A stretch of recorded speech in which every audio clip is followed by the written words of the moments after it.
Assalamualaikum warahmatullahi wabarakatuh. Pada kesempatan kali ini saya akan membahas tentang makanan yang halal dan baik. Mungkin dari sebagian kalian ada yang bertanya, apa sih makanan yang halal itu dan apa saja makanan yang halal itu? Jika ingin mengetahui jawabannya, maka dianjurkan untuk melihat video ini secara full, jangan di skip. Oke teman-teman, sekarang kita masuk dalam pembahasan. Kita mulai dari peta konsep dahulu. Sekarang kita ada surah Al-Baqarah ayat 168 sampai 169. Nanti kita akan membacanya ya. Kemudian ada kandungan surah. Kita akan memahami kandungan surah Al-Baqarah tersebut. Kemudian ada kisah penggugah jiwa. Dan kemudian yang terakhir ialah simpulan dari pembahasan kita ini. Baiklah teman-teman, sekarang kita akan membaca Quran surah Al-Baqarah ayat 168 sampai 169. Bismillahirrahmanirrahim. Ya ayyuhan nasu kulu mimma fil ardi halalan thayyiban wa la tattabi'u khutuwatis syaiton innahu lakum aduwwum mubin. Innama ya'murukum bis-su'i wal fahsya'i wa an taqulu 'ala Allahi ma la ta'lamun. Shadaqallahul adzim. Artinya, hai sekalian manusia, makanlah yang halal lagi baik dari apa yang terdapat di bumi, dan janganlah kamu mengikuti langkah-langkah syaitan, karena sesungguhnya syaitan itu adalah musuh yang nyata bagimu. Sesungguhnya syaitan itu hanya menyuruh kamu berbuat jahat dan keji, dan mengatakan terhadap Allah apa yang tidak kamu ketahui. Sekarang kita masuk dalam kandungan surah Al-Baqarah ayat 168 sampai 169. Kali ini menurut tafsiran Ibnu Abbas radhiyallahu anhu. Beliau mengatakan bahwa ayat 168 turun berkenaan dengan kebiasaan suatu kaum yang terdiri atas Bani Soki, Bani Amir bin Sa'sah, Husa'ah, dan Bani Mudid. Mereka mengharamkan beberapa jenis binatang menurut kemauan mereka sendiri. Di antaranya ialah Bahiroh dan Wasilah. Padahal yang diharamkan mereka tersebut tidak diharamkan oleh Allah SWT. Sekarang masuk dalam pengertian makanan halal. Makanan halal ialah makanan yang dibolehkan secara agama dari segi hukumnya, baik halal dari segi zatnya maupun hakikatnya. Makanan halal dari segi zatnya seperti telur, buah-buahan, sayur-sayuran, daging sapi, kambing, dan lain-lain. Dari segi zatnya artinya ialah segala makanan yang dibolehkan oleh agama atau yang telah dicantumkan di Al-Quran. Sedangkan makanan yang halal dari segi hakikatnya ialah makanan yang didapat ataupun diolah dengan cara yang benar menurut agama.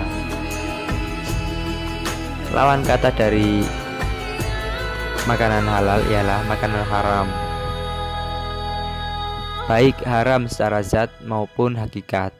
Berarti secara zatnya dilarang oleh agama untuk dimakan atau telah dicantumkan dalam Al-Quran, misalnya daging babi, daging anjing, darah, dan bangkai.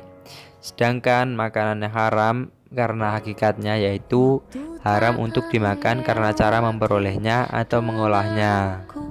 Misalnya daging ayam hasil mencuri. Kemudian kandungan surah Al-Baqarah ayat 169.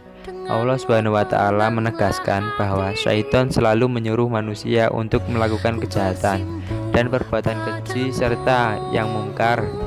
Syaitan tidak rela bila seseorang itu beriman kepada Allah Subhanahu wa taala dan menaati segala perintah serta menjauhi larangannya.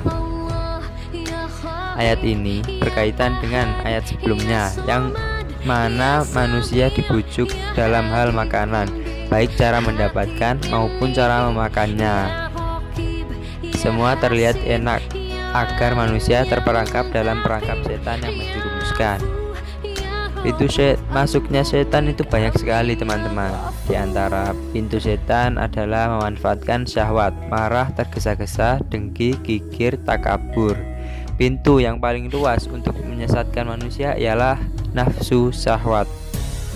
Nafsu syahwat terdiri dari syahwat perut, syahwat untuk memiliki harta yang banyak, dan nafsu kemaluan. Teman-teman, akhirnya kita masuk dalam kisah penggugah jiwa. Kali ini kisah ini berasal dari salah satu sahabat Rasul. Dia adalah Abu Dujana. Mula-mula beliau selesai sholat selalu langsung pulang dengan tidak membaca doa. Ia pun tidak menunggu Rasulullah selesai membaca doa. Perilaku Abu Dujana tersebut akhirnya diketahui oleh Rasulullah. Kemudian Rasul bertanya kepada Abu Dujana, "Apa yang menyebabkan demikian wahai Abu Dujana?" Abu Dujana kemudian menjawab, "Ini karena ada pohon kurma yang menjuntai di pekaranganku. Pohon ini bukan milikku, jadi aku buru-buru membersihkannya dan kurma itu aku serahkan kepada pemiliknya, yakni tetanggaku." Tetangganya tersebut dikenal sebagai tokoh munafik. "Aku melakukannya tanpa sedikit pun diberi imbalan. Dan hal ini aku lakukan juga agar anak-anakku tidak memakan kurma tersebut, karena kurma itu tidak halal untukku. Tapi suatu ketika aku jumpai anakku sudah lebih dahulu bangun dan kulihat dia tengah memakan kurma tersebut. Maka aku datangi anakku dan aku masukkan tanganku untuk mengeluarkan kurma tersebut dari mulutnya. Namun saking kencangnya anakku menangis berlinang air mata. Itulah Rasulullah." Mendengar kisah itu, Rasulullah SAW menangis dan kemudian beliau memanggil tokoh munafik tersebut. Rasulullah pun berkata, "Maukah kamu jika aku minta kepadamu menjual pohon kurma yang kamu miliki itu? Aku akan membelinya dengan 10 kali lipat dari pohon kurma itu. Pohonnya terbuat dari batu zamrud berwarna biru, disirami dengan emas merah, tangkainya dari mutiara putih. Di situ tersedia bidadari yang cantik jelita sesuai dengan hitungan buah kurma yang ada." Begitu tawaran Nabi Shallallahu Alaihi Wasallam. Namun laki-laki yang dikenal sebagai gembong munafik ini lantas menjawab dengan tegas, "Aku tak pernah berdagang dengan memakai sistem jatuh tempo. Aku tidak mau menjual apapun kecuali dengan uang kontan dan tidak pakai janji." Tiba-tiba Sayyidina Abu Bakar As-Siddiq radhiyallahu anha datang. Ia lantas berkata, "Ya sudah, aku beli dengan 10 kali lipat dari harga kurma yang paling bagus di kota ini."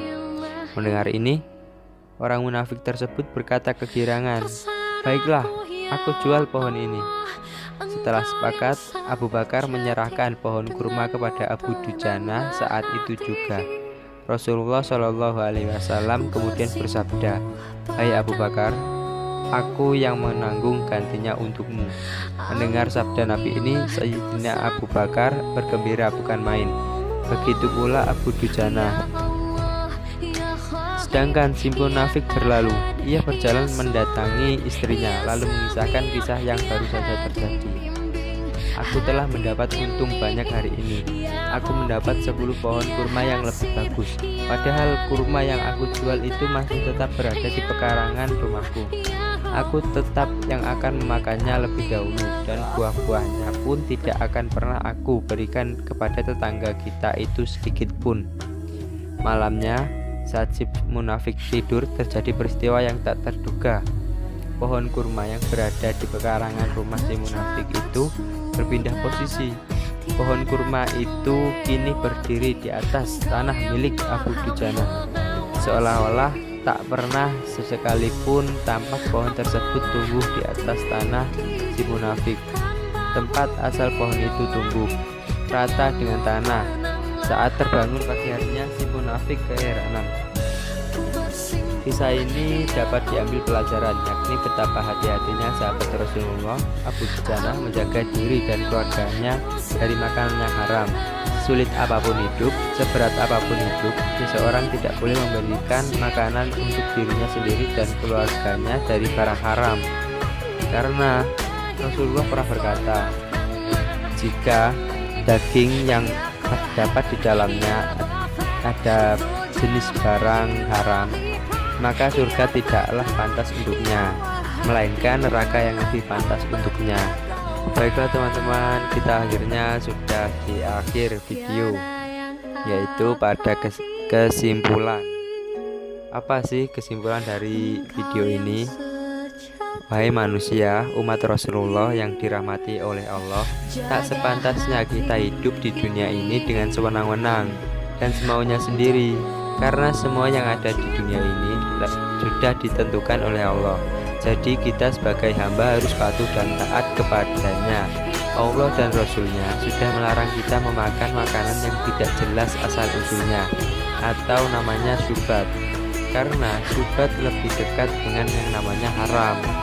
Tubuh yang ada di dalamnya terdapat makanan haram, maka tubuh tersebut tidak akan masuk surga, karena neraka lebih pantas untuknya. Sadarilah, setan selalu menghiasi makanan dan harta yang haram kepada jiwa-jiwa yang lemah. Setan merupakan musuh yang nyata bagi manusia. Untuk itu, manusia tidak boleh terlena akan sesuatu yang membahagiakan dirinya, karena setan dapat menyesatkan manusia dari jalan kebenaran. Jalan setan untuk menyesatkan manusia begitu banyak, tetapi hidayah Allah lebih banyak pula. Jalan setan yang paling luas untuk menyesatkan manusia ialah lewat nafsu syahwat. Terima kasih teman-teman telah mendengarkan video ini dan melihatnya. Mohon like, share, dan komen. Dan saya ada sedikit motivasi buat kalian supaya terhindar dari maksiat. Setiap kali tergoda untuk melakukan kemaksiatan, ingatlah selalu bahwa maut itu sangatlah dekat. Jadi, jika Anda ingin berbuat maksiat, maka berpikirlah 2 kali. Terima kasih teman-teman telah mendengarkan pembicaraan ini. Semoga sehat selalu. Bye-bye.